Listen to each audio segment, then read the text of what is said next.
Today, I'm chatting with Kim Stevenson Farmakis, and I've only just met Kim only a week or two ago at a dinner that was organised by a mutual friend of ours, the gorgeous Grace Costa.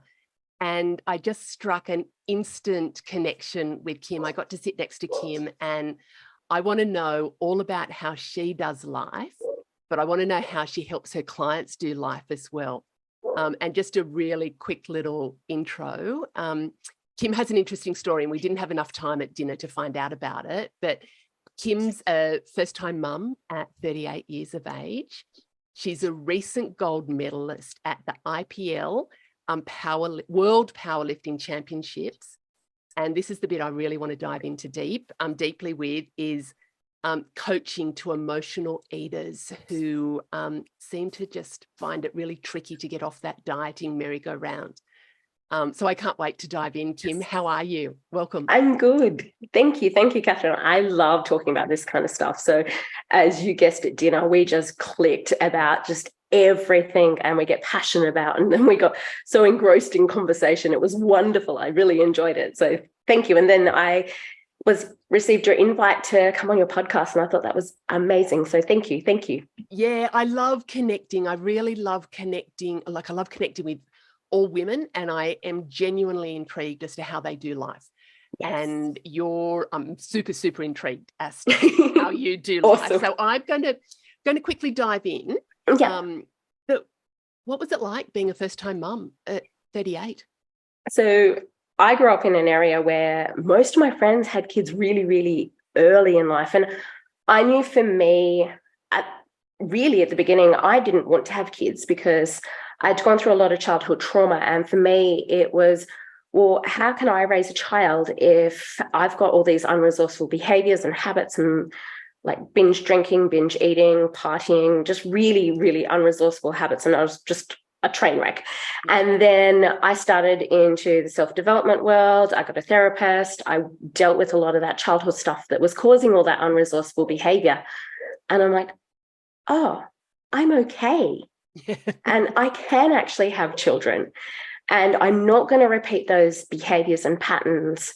And like domestic violence, it was part of the cycle. My grandmother, my mother, and I was very adamant I was going to break that cycle. But also through that process, I picked up those unresourceful behaviors and thoughts and beliefs. So when I actually dealt with all that, it was like a weight had been lifted, and I was like, I'm going to be an okay mum. I am going to be an okay mum. I can do this. And then, long story short, I went on 49 different dates to find my husband because I was very particular, having gone through all that childhood trauma, was how do I find the right man to be the father of my child? And that was really, really important to me, morals and values and standing. So I, after 49 dates, found my husband, and we married in 2019 and had Natasha in 2020. So, oh my gosh, I love hearing that. I want to wind back a little bit. Absolutely. Do you recall what the impetus was? Like, you knew you didn't want to repeat the cycle of what you had experienced in life. Do you recall back to what some of that decisions were for you? What the decisions were to say, I don't want to live life like this anymore? Or was it as simple as going, I don't want to live life like that anymore? It was, actually, I did have one particular first boyfriend. You know, when you're young, you're a teenager, and he had a real anger problem. Yeah. And I'd gone off with a friend, and he'd got really jealous and he lashed out. And I'm like, no, I know this pattern of behavior. I am not doing this. Yeah. So for me, I was able to identify the patterns because I'd lived it. Yeah. And I'd already at a young age known that I wanted something more. And that's why I left the Sunshine Coast, which is a tiny little town of Noosa where I grew up. Beautiful seaside town and great holiday spot, but not somewhere if you want a future and if you want to grow out of your current work, like home environment, and go for work that's beyond hospitality. And nothing wrong with hospitality. I did it for many years, but I wanted something more. And I've always had that something inside me that wants more. And after, obviously, I do a lot of self-analyzation and looking at all my stuff, Part of that had to come from not having a biological father around me. He left when I was 2, and I had this I'm not enoughness. Yes. So part of that was also always chasing the next promotion.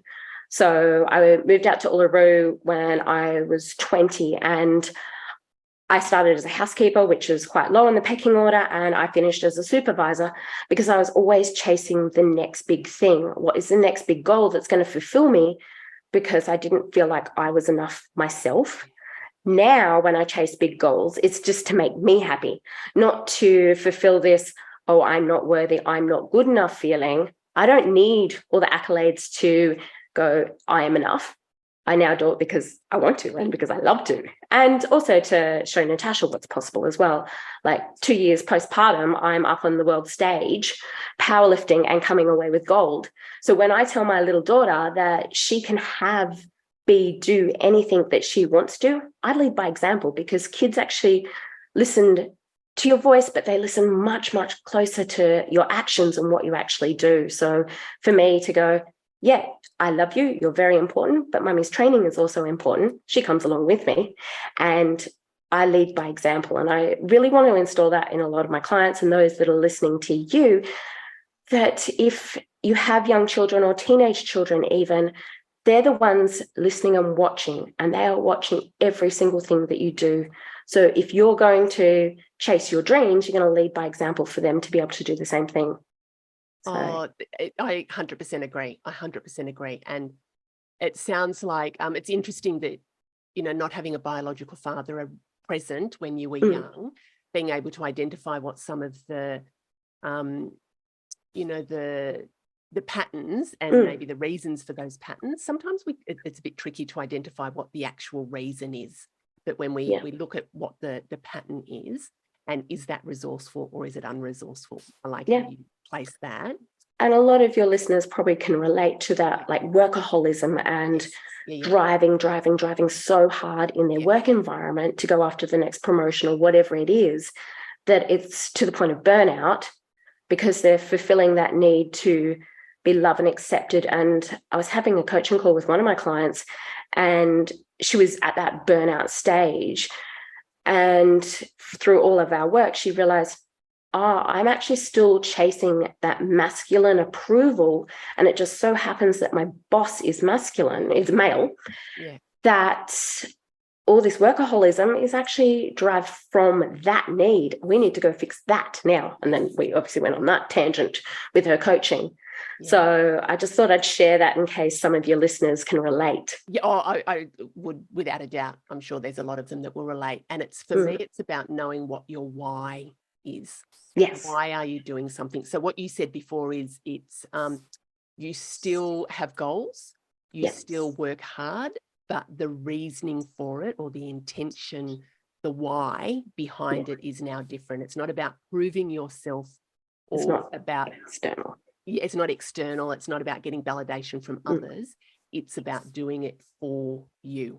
And I love that so much. Love that so much. I'm going to also you mentioned about you went on 49 dates. Yes. Did you have a criteria for what you wanted in a partner? And this may sound fickle to some people. I didn't want someone with kids that didn't smoke, didn't drink. Christian faith was important to me and must be driven. They must train in some capacity, because my highest value at that stage was health and fitness. I'm not going to mesh that well or live my lifestyle or life with someone that doesn't value health and fitness. My partner, he doesn't train in a gym. He trains at home. We've got an amazing home gym and he's committed to training. He doesn't have to be an elite level athlete. It's all about just eating well, because that's like you share meal times together. And if one person's eating chips and hamburgers and the other one wants to eat healthy, it just makes life a heck of a lot harder. Do you know what I hear there? I hear that you're very clear about your values and what's important to you, and it was about attracting somebody who was in alignment with those values as well. Absolutely. And one of the things I do when I'm talking with people about what they want to attract in their life is how do they want to feel? So it's not necessarily with a relationship. I want to attract somebody, 6'4", dark hair, whatever. That's my husband. He's 6'4" and got dark hair. How tall are you? That's hilarious that you actually tell our listeners how tall you are. How tall are you? I'm 5'1". Yeah, 5'1", which makes me great for powerlifting, but it's just hilarious that you say exactly that. Exactly his. Yeah. Because what I often get people to do is to say, well, how do I want to feel in the relationship? I want to feel, an equal. I want to feel loved. I want to feel that, all the bits there. So I think that's similar to what you were saying. It's about being clear. And it's the same as whether it's a relationship we're attracting or whether it is the next job or promotion or the home or the lifestyle. It's about when we get clear, then we're more likely to attract what we want. Exactly. I just want to circle back to the value around food and just share something that I retrained the way I thought, and food was about respect for my body. So trashing it with takeaway food and chocolate and any other unhealthy food, that wasn't respecting my body. And it was learning to respect the inside of me and the outside of me, because in my 20s, I smoked and I drank and trashed my body completely. So it was reframing that food is fuel for my body. And it also is a way that I show myself that I love myself by giving it good, healthy, nourishing food that's going to enable me to have energy and be vibrant. So it's just that having that reframe just listening to this may help other people reframe the way that they have a relationship with food. If you can just start with that, that will help people move forward. And can I take that even a bit broader? I absolutely agree. It's about respecting not just our bodies, ourselves, and the life that we're living. For me, life is very sacred. And it's about honoring that sacredness of life. So when you're talking about respecting what you put into your body, for me, it's about respecting how I live my life and how I choose to live my life. And my kind of mantra is about, creating the most, your best and most beautiful life that you can. And if you're going to do that, then it's about honoring who you are, but everything that's happening there as well. So it's sort of it's the same concept. So tell me about your weightlifting. So powerlifting, powerlifting. I did make that. Weightlifting is the Olympic lifting that you see in the Olympics. Powerlifting is just your squat, bench, and deadlift. Yes. So I started about 9 years ago off the back of bodybuilding, because bodybuilding, again, that was that pursuit for perfectionism. I'm a recovered perfectionist, let's say. So, because that was bodybuilding is the prime of, let's be absolutely perfect and get judged for it, which was also all that unresolved childhood trauma and stuff with my biological father. So I then moved into powerlifting because I still loved the gym and I loved training. And then I did my first international comp in 2014. So just a year later after starting.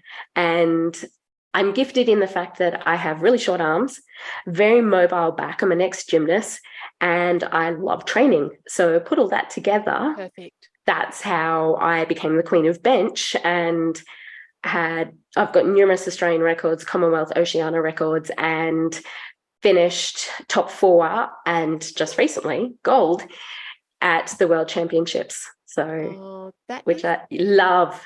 Because, and yes, you just for those listening on the podcast, you need to jump over to Kim's Insta and socials and just check out just what a dynamo she is. And for those that are watching on the YouTube, you'll actually see the gorgeous energy that you have. Show us your arms. Thank you. Can you show us your arms? Yeah, they're good arms. Thank you. What you said there too is that you're perfect for powerlifting. You've got short arms, you've got a flexible back, and you're driven. An ex-gymnast. It's almost like knowing what your gifts are and then where you can utilize them. So that's part of your gifts is utilize them in the powerlifting, but you also help other people in that space too, don't you? Yes. And the emotional eating coaching, I absolutely want to find out more about that. I'll talk a little bit about clients and strength training. So there's some really great lessons. First of all, when you start strength training, guess what happens? Your shoulders come back. You have a more upright posture. So you appear more confident. And then the serotonin runs through your body much more fluidly, and therefore it just has this flow-on effect. And I've seen that in so many of my clients. They walk taller because overall their posture's stronger as well.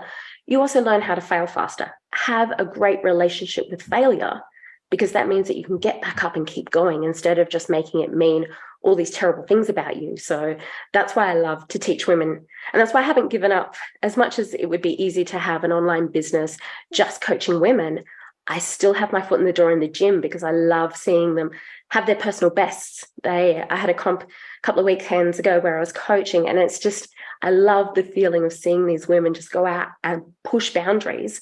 And for my mum clients to have something other than their kids, this is my goal and I'm working on this. And it gives them direction and purpose and focus. And yeah, that's what I love about not only doing it for me, but teaching others how to do it.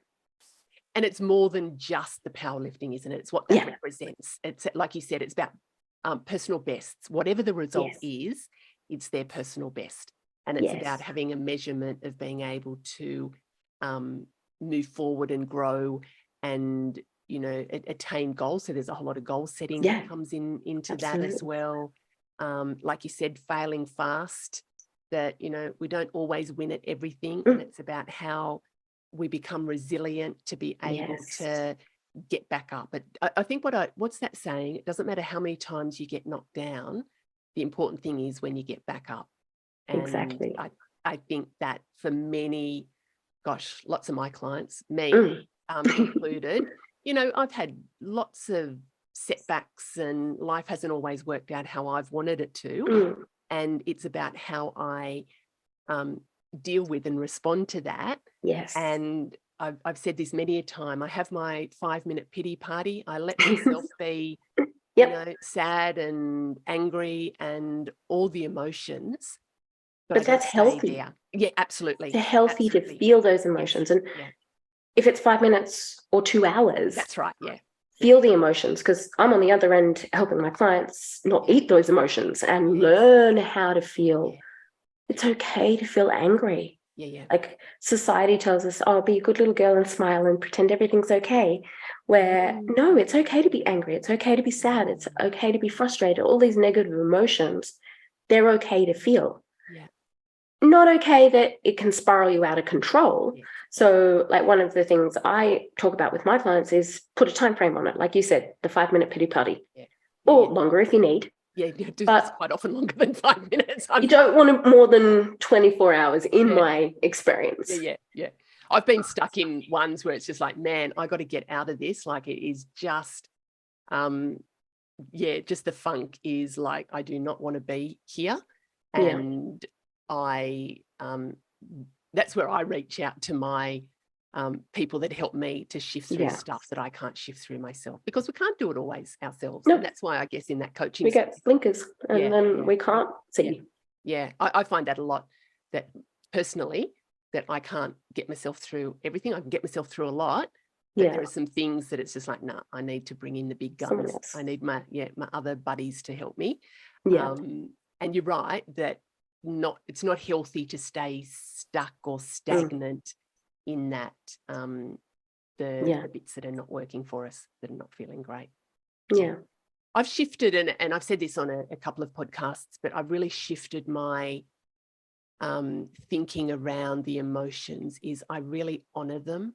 Like I allow them, I honor them, I sit with them.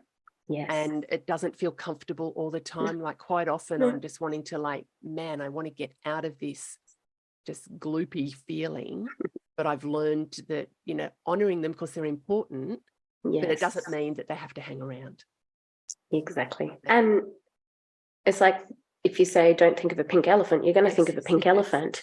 So acknowledging them and knowing that they're in the room with you is okay. They can come visit. They just can't reside and stay. That's the only thing. We don't want that. They can't set up camp. No. Tell me about the emotional eating coaching that you do. Well, I guess number one, like number one? It's probably not number one. I've got it. There's many numbers in my head now. So, how did you get into that? Was that sort of through the journey of your own healing? Yes. Well? Yeah. So I proudly say that I've been binge free since 2011.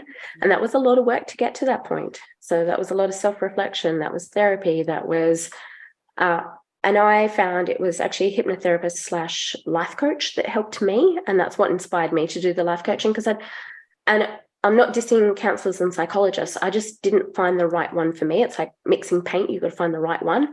And I didn't get the right shade that I wanted. So this worked really well for me. So I invested $30,000 with her and I went on that journey. And it was dealing with all that childhood stuff. So a lot of our coding and our thoughts and beliefs and everything that we make believe about ourselves happens from the ages of 0 to 7. And then we spend the rest of our lives backing up those thoughts and beliefs and what we made certain situations mean about us. And then that's where I come in with my clients, because it's that emotion that they're currently eating, but actually it goes back further than that. Where does that come from? And like I was talking to a client, and I'll just use this as an example. For her, we were talking yesterday, it was about safety. So she's a contractor, someone at work got fired. So she was really worried about her position. And there's the COVID stuff coming around again as well. So she again felt unsafe. I'm like, okay, but where does this origin? And she ate those feelings. Yeah. And lucky we have a coaching call every single week, so we don't let it spiral out of control. Yeah. And it comes from her childhood of not being safe and having to move all the time. So any uneasiness shows up as I'm not safe. Yeah. So we did the work around there, forgiving her parents, forgiving her mum for feeding her every time they moved. She fed them, so that uneasy feeling got fed with food. Then we forgave the situation. And then we created some mantras and enabled her to move forward. A lot more other things came into it, but there's some of those are the key things that we work through. And because she's done a lot of work with me, she can jump through the hoops really quickly. Mm-hmm. So it is what's happening in this current situation. Where do those limiting thoughts and beliefs come from? What did you make that mean about you as a mini-me? And doing that inner child work and looking after mini-me, because mini-me was the one that was scared. Yes. Not adult me. And you're the author in your story. You're not the actor. Yeah. So let's go back and help mini-me so you can become the actor, instead of just running this story that, oh, I'm not safe. And she's like, really? I could take a year off and I've got enough money saved so I could take a year off. If I lose my job, I'm safe. But mini-me was running the show. Mini-me was screaming, going, hey, we're not safe, we're not safe. It's like, okay, mini-me, let's sit you down. We'll have a chat. You're okay. You're safe. Now we can move forward. Yeah. So that's some of the work that I do. Yeah, no, I get. It's hard, isn't it, to sort of articulate all the elements, but it's almost identifying what the behaviours are, and then what are the triggers around those behaviours and what's underneath that. Yeah, what's under here. Yeah. Binging is a cover story. Absolutely. For something else. There's always something else that I need to dig into. Yeah, we were talking when we caught up about the book that I had read, and I should have got it out. I can't remember the author, but it's called It's Not About the Horse. And it was about this guy in America that runs, I guess, equine therapy, and assisted learning through horses, because horses are a really powerful mirror to human behaviour. So people would go and interact with the horse and he would observe the interaction. Some people would be very scared, some would be very aggressive, and then that would sort of be his leverage into helping with the therapy. But the thing that stuck with me is it wasn't about the horse, it was about people's response. The horse was just a mirror. And just a horse. I've experienced the emotional eating and still do from time to time. And I say it's not about the food. It's actually the food is just a representation of what's going on for me. And through my journey, so when my mum passed away when I was 12, we didn't deal with the emotions, and my way of dealing was to eat. And so when I was sad, it was kind of like I didn't know, I kind of did know I was sad, but I wasn't able to express that, so I would eat. Then if I was happy, it was kind of like, oh, the celebration, let's eat. So I used to say, if you look up emotional eating in the dictionary, my name would be there. Yeah. But what I've learned over through a lot of work as well is what's happening when I'm going for food. I know I'm not hungry, but I'm wanting to comfort myself. Yes. So it's that self-soothing. And, still sometimes, I do self-soothing with chocolate, but I don't do it all the time. And it's finding out, like, okay, where in my body am I feeling that emotion? Yes. What's actually really going on? And if you can identify in your body first, it helps you stop and connect to what's going on. Yeah. I was going to ask you, what are some of the major things that you find that lead people to becoming emotional eaters? Generally, it's some form of childhood trauma. Yeah. So I see storage of body fat on people's body as stories. Yeah. And they're stories about themselves of not enough, not worthy. Yeah. I'm ugly. I'm failure. I'm this, I'm that. I'm like all the nasty things that we say to ourselves, but they happen to also eat that story that they've told themselves. Yeah. So for me, it's unraveling all of that story and taking it all back to the origin story, which is that childhood first story, and then the layers and layers and layers and layers. And sometimes if they're a client that's in their 50s, I've got years and years and years and years and years and years of layers to go through. Yeah. And that's okay. We just take our time and go through them all. Yeah. We talked too about the psychosomatic therapy, which is the mind-body connection. And I do a similar thing when I observe. I have a very different association with my body now than I did when I was younger. It's about giving me messages, that it's telling me a story about what's going on as well. So, some of where I'm storing excess energy is giving me some clues about what might be going on for me and for others, for my clients as well. Yeah, and my clients as well. Do you do hypnotherapy? Are you a hypnotherapist? No, it's on the to-do list. There's lots of training on my to-do list that I want to keep going. I do hypnosis, and that helps sometimes people to get to some of that root cause. Yeah. Some people know it, through asking questions. Some people, I think, and you experience the hypnotherapy. It's very, very powerful to help people to. See, mine was more about reprogramming my brain. Yeah. Which was important. It needed to be reprogrammed. I think I think you can do that as well. And what are some of the strategies then? You sort of talked about some of it, Kim, about helping to peel back the layers and what is the root cause around things. What are maybe some tips for our listeners who might be sort of emotional eaters? What are some tips that they could do to help with their emotional eating? The first one is when you're in that position that you're inside the pantry door, think of HALT B. So HALT B. So HALT, usually we stop, and I put the B on the end. So HALT is, am I actually hungry? H for hungry, A for angry, L for lonely, T for tired, and B for bored. There's some basics, but then it could be lack of sleep. The kids are sending me crazy. There's like all different layers. But if you can get to the HALT B part, that's a good start as to just being present. And that's going to take practice. Like practice makes permanent. The more that you practice this, I did things like I had a boredom list inside my pantry door because boredom was a big one. So when I opened my pantry door, there was the list of things that I could be doing. Some of them were fun. Some of them were things like cleaning. Go clean the grout in the bathroom.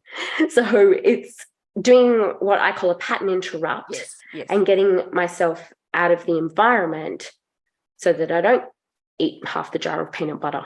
Because I could easily do that. Trust me, I could eat the whole thing. So now I can have peanut butter and chocolate in my house and there's no issues with it. So there is progress. I can't get to chocolate. We have to have we have to hide the chocolate. My husband has to hide the chocolate. What's the story there that you're telling yourself? HALT B, H for hungry. It could also be for habit. Like for me, sometimes it's just, and maybe it comes from boredom, but it's almost just like habit. I'll just go and have a look in the pantry. And I really like that pattern interrupter that you said. You need to do something to out of the environment, get yourself out of the kitchen. Yeah. So that's like, I remember a distinct time that I really broke free. So it'd be easy for me to go to the service station and get binge food. That's usually where I got my binge food from. And I was really upset with my mom. We weren't talking at this time, and she hadn't contacted me after I sent flowers for Mother's Day, and we hadn't spoken for 6 months. And I was really upset and angry that she hadn't done that. And I distinctly remember driving in my car and going, just go to the servo and get some things. And I ended up driving to the gym and going to flip a tire, a big tractor tire. And that got out my anger and my frustration and my sadness and all those emotions. So that was that pattern interrupt, because I knew if I went home or to the service station, it would have ended up. And that was that moment, just because it's so clear on my mind of the time that I really broke free. I'm like, I'm not an emotional eater anymore. I got this. Yeah. So that one went in the evidence journal to be able to then go, oh, if I can do that, I can do this. And if I can handle this, I can handle this.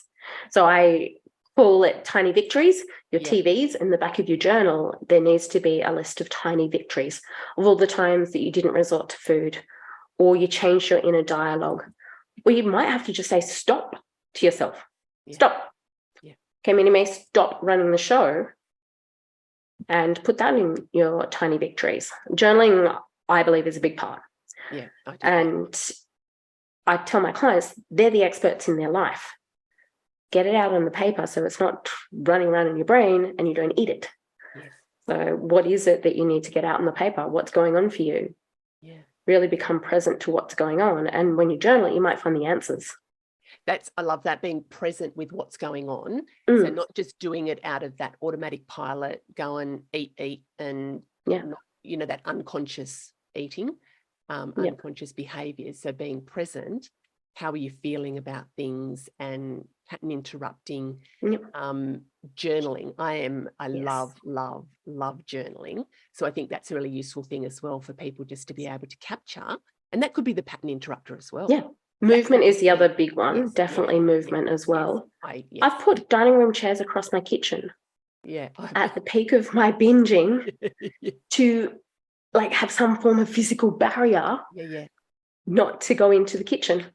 So cleaning your teeth and drinking water, they're most ones people know, but it's getting some form of movement or journaling. Yeah, that's good. That's really good to do that. And so the way that you work with your clients, you said you have weekly phone calls with. Yes. Yeah. You also mentioned that you tend to do your coaching via phone. Yes. Yeah. What's the reasoning for that? I find my clients actually, and I've done in person, like face-to-face, and I've tried with Skype as well. Yeah. And even because I run a Tuesday night class, it's called Empowered Eating Masterclass, and we're talking about a lot of that personal stuff. About 70% will have their cameras off. Yeah. And what that enables them to do, they're not visible, because a lot of my clients have cover stories around being visible, being not visible, and it enables them to open up and be authentic. So I allow that space. And I find it actually better for the client that they don't have the camera, so that they can be real and authentic and just go blah and get it all out. And I can find all the little bits and join all the dots together for them and help them. Yeah, that's great. So, that's really good to do that. When you were talking about it, that I do my coaching either in person or online visual, but that's a different preference for me, and I'm not sort of focusing as much on the emotional eating as you. And I may have clients over 150 kilos, and they're not ready to be seen yet.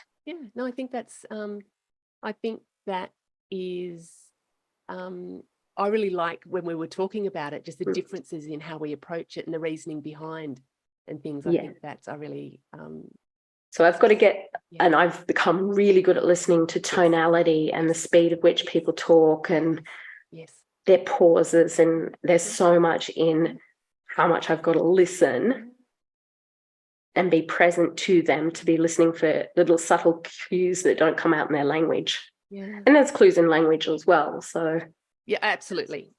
There's a lot around that. What about you? So any more? Oh, you've got a book as well. Yeah. I wanted to do. So you've got a book called Empowered Eating. Eating Binge Free Forever. So I've got my book. Yeah. I've got lots and lots of videos on YouTube, which most of them have been actually pulled off Facebook because I used to do a lot more Facebook Lives. Yeah. The Tuesday night class. I've also written 2 online programs as well for people that aren't ready to do the one-on-one coaching. They can do the online program, and it's the 7-step formula that takes me about 6 months with clients to walk them through, but they can do it as a home study because it's got all the videos and the worksheets and everything that they can go through on their own. And if some people aren't ready for that real deep dive, in-depth work, they can start it by themselves, and then they might upgrade later on to come and do the one-on-one coaching. So there's different ways. I've got ebooks and lots of different ways to be able to help people. I don't like, some people are strapped for cash. Like there's the occasional single mum, she reaches out to me and she's like, but I just can't afford it. I'm like, well, I've got my book, got lots and lots of videos. You follow any of my social media stuff, I'm always giving lots of information. I've got ebooks. One of my video series is the 7 empowered eating sabotages. And I go through all 7 of what are the main sabotages. And it's things like the fear of being visible, the perfectionism, that I'm not enough. So I go through all of those on that video series, and that's just on YouTube. So I like to give lots of information and educate people, because the more people I can educate, the more people I can touch, move and inspire, they can then go on live full lives. And that has that ripple effect to their family, to their workmates, to the community, and it has that ongoing effect to the rest of the world. And I just spoke to one person.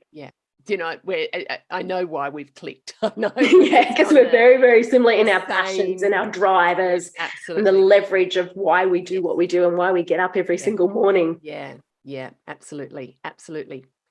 Tell me about when you do get up every single morning. Do you have any daily sort of personal habits, success habits, mindset habits, happiness habits?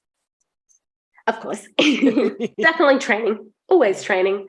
Water, 3 liters of water. That stops the dehydration. Oh my God. I don't love water. I find it really hard to drink water. Can you help me with that, please? Can I share a story of a client? Yeah. So client comes to me, I don't drink water. Okay, that's interesting. Yeah. Where does that come from? Yeah.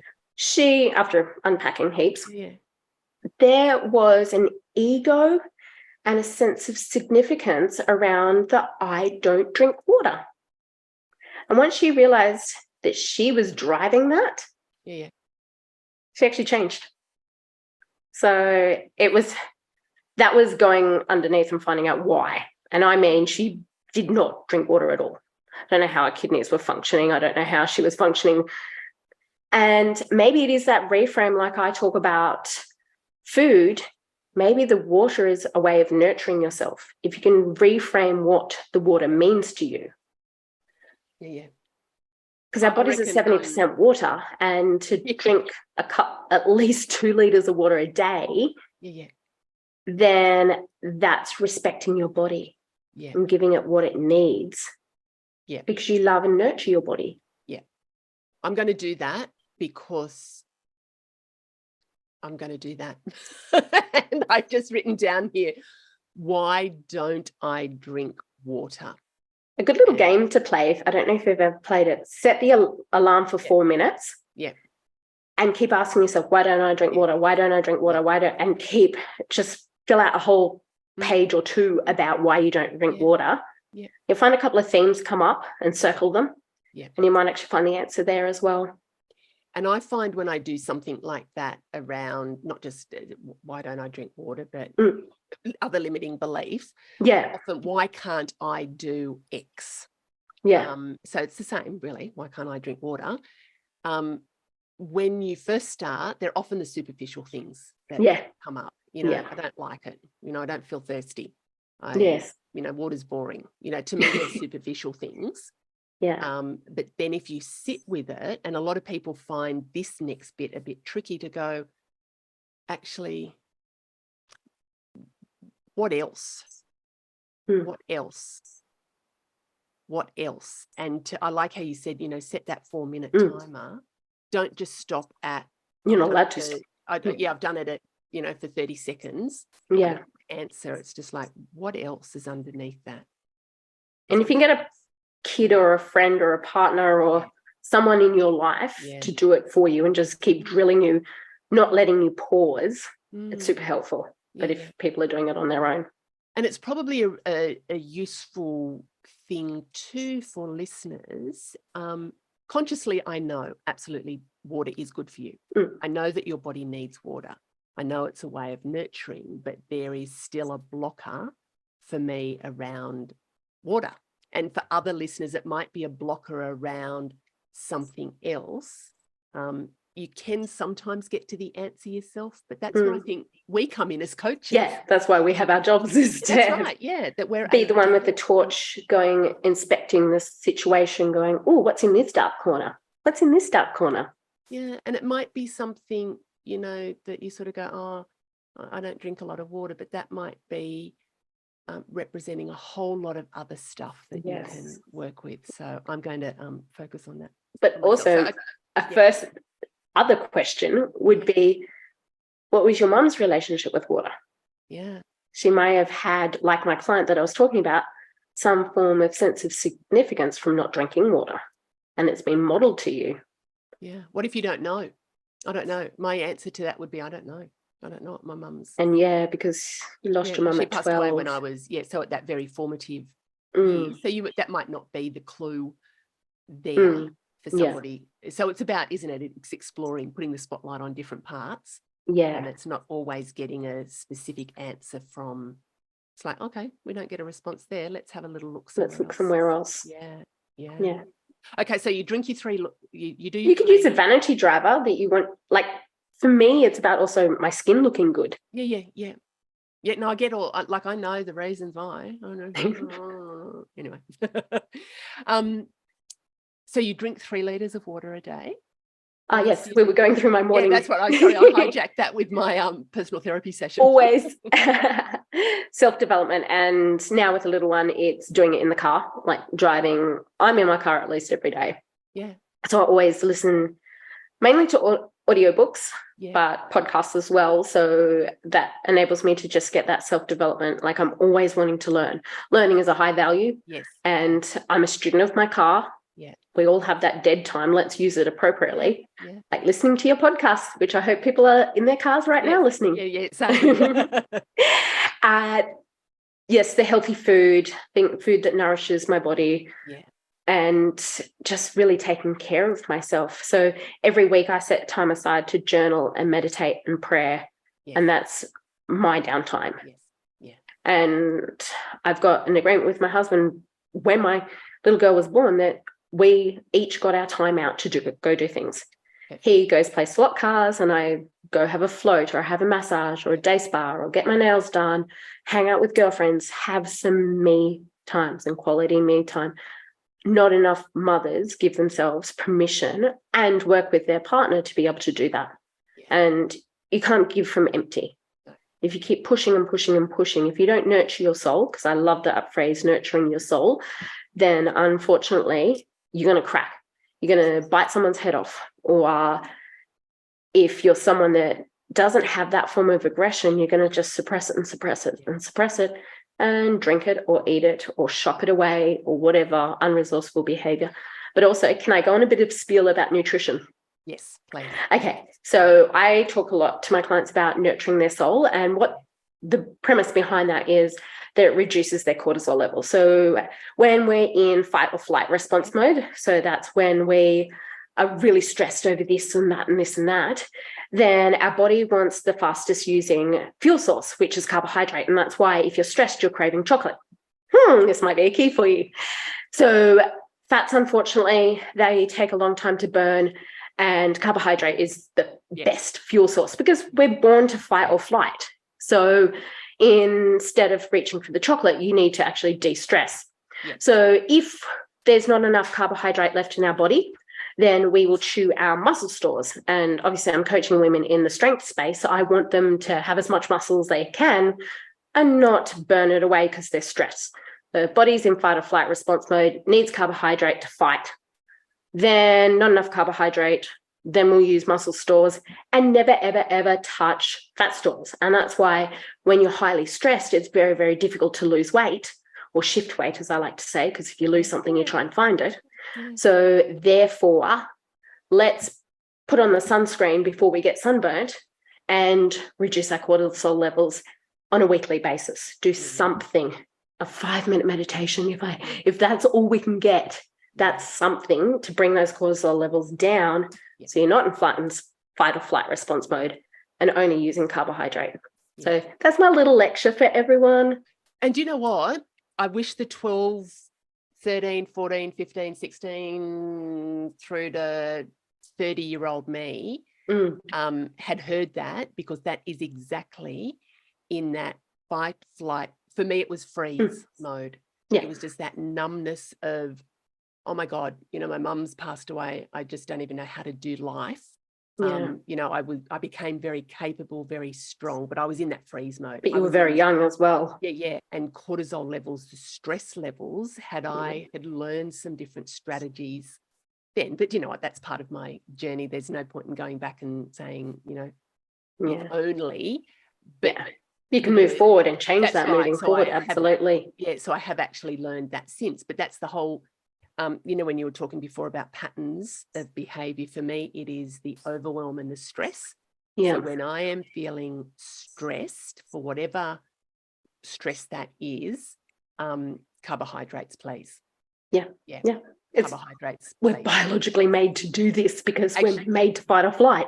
Yes. And do you know what? I don't even say please. It's just like, give me the fucking carbohydrates. Now. And watch out, anyone that gets in their way. That's right. And unfortunately, nowadays, like with our phones and emails and we're accessible, it may not seem like people go, oh, I'm not really stressed. I'm like, you've got demands from your boss. You've got your phone dinging in the background.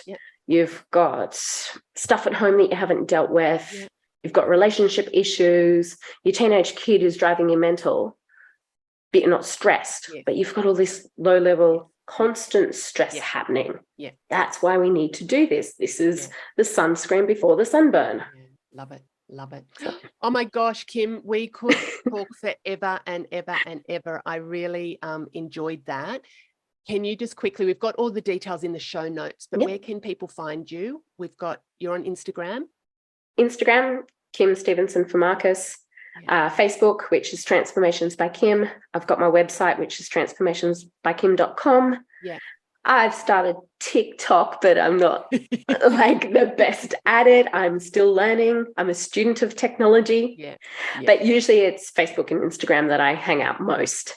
And then everything that I do, I always put up on YouTube as well, so that people can listen in the car. So a lot of my videos, you don't actually have to be watching me. It's more listening to whatever concept that I'm teaching you. Yes. Do you know, that's exactly the same for me. So even for people listening to this podcast, our video is on YouTube. So I know some people prefer to watch rather than listen, but they can also listen to that in the car. So, but all the details, if you didn't catch that, all the details are in the show notes for people. They can find you. And of course, get my book off my website. So if you want a copy of my book, Empowered Eating, Binge Free Forever, it's on the book. And it's not just a normal book where you read it. So how I wrote it was I shared a little bit about my story in each of the chapters. So there's my story, how that plays out for a client, and then like a workbook. So there's an activity after every chapter. There's 12 chapters and there's 12 activities, so that you can take the concept that I've taught you and what you've learned and actually apply it to your own life, instead of just going, oh, that's a cool concept, without actually implement. Because we can be learnaholics if we want to be, but the success comes from the implementation. And that's why I have those activities, so that people can implement what they're learning. Yeah. Oh my gosh, we are just soul sisters. I am absolutely about the queen of practicality and results. It's about the teaching, the sharing information. But for me, the transformation happens when you actually do something with that